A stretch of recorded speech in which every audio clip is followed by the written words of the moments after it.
இப்போ ஸ்க்ரீன்ல சில வருடங்கள் தெரியும். இந்த வருடங்களில் நீங்கள் பிறந்திருக்கீங்க. உங்களுடைய ராசி விருச்சிகம் அப்படின்னா இந்த வீடியோ உங்களுக்கு தான்.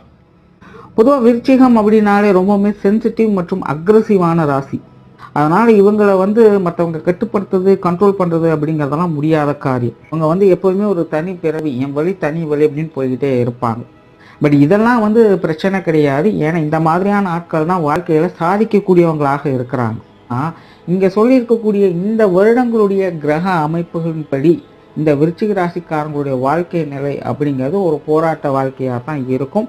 ரொம்பவுமே சலிப்பு தட்டக்கூடிய ஒரு வாழ்க்கையாகவும் இருக்கும். நார்மலாக இந்த விருச்சிக ராசி அப்படிங்கிறது ஒரு அக்ரெசிவான ராசி அப்படின்னா, இந்த வருடத்தில் பிறந்திருக்கக்கூடிய இந்த விருச்சிக ராசிக்காரங்க இன்னும் அக்ரெசிவாக இருப்பாங்க. இவங்களை கண்ட்ரோல் பண்ணுறது அப்படிங்கிறது யாராலும் முடியாது. இவங்க என்ன நினைக்கிறாங்களோ, இவங்க என்ன செய்கிறாங்களோ அதுதான். உங்களுடைய பேச்சுக்கு மறு பேச்சு அப்படிங்கிற பேச்சுக்கே இடம் கிடையாது. இவங்க கிட்ட அபாரமான கற்பனை சக்திகள் அப்படிங்கிறது எப்போவுமே இருந்துக்கிட்டு இருக்கும். இவங்க யோசிக்கக்கூடிய விஷயங்கள் அப்படிங்கிறதெல்லாம் சராசரியாக இருக்கக்கூடிய மனுஷங்களால் அவ்வளோ சீக்கிரம் யோசிக்கவே முடியாது. அந்த அளவுக்கு அதை எப்படி சொல்கிறதுன்னு கூட தெரில. உண்மையில அவங்களுக்கு தான் தெரியும், அது அவங்களுக்கு தான் புரியும். பட் இதெல்லாம் கேட்குறதுக்கு நல்லா இருந்தாலும் இது சராசரியான மனிதர்களுக்கு புரியாது. சராசரியான வாழ்க்கை நிலைக்கு இது ஒத்து வரவும் செய்யாது. அதனாலேயே இவங்களை சுற்றி எப்போவுமே நிறைய கான்ட்ரவர்சியான ஆட்கள் அப்படிங்கிறது இருந்துக்கிட்டு இருப்பாங்க.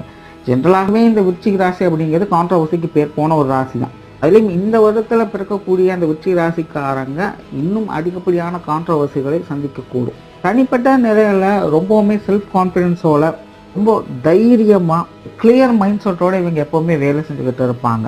ஆனால் அது அப்படியே மற்றவங்களுக்கு செயல்படுத்தும் போது அல்லது மற்றவங்களை கன்வின்ஸ் பண்ணணும் அப்படின்னு நினைக்கும் போதெல்லாம் ஏகப்பட்ட பிரச்சனைகளையும் கான்ட்ரவர்சிகளையும் கொடுத்து இவங்களை டென்ஷன் ஆக்கிக்கிட்டே தான் இருக்கும். இவங்களை ஒரு விஷயத்தை மற்றவங்களுக்கு சொல்லி புரிய வைக்கணும் அப்படின்னா அதை விட பெரிய தலைவலி இருக்கவே இருக்காதுன்னு சொல்கிற மாதிரி தான் இருக்கும்.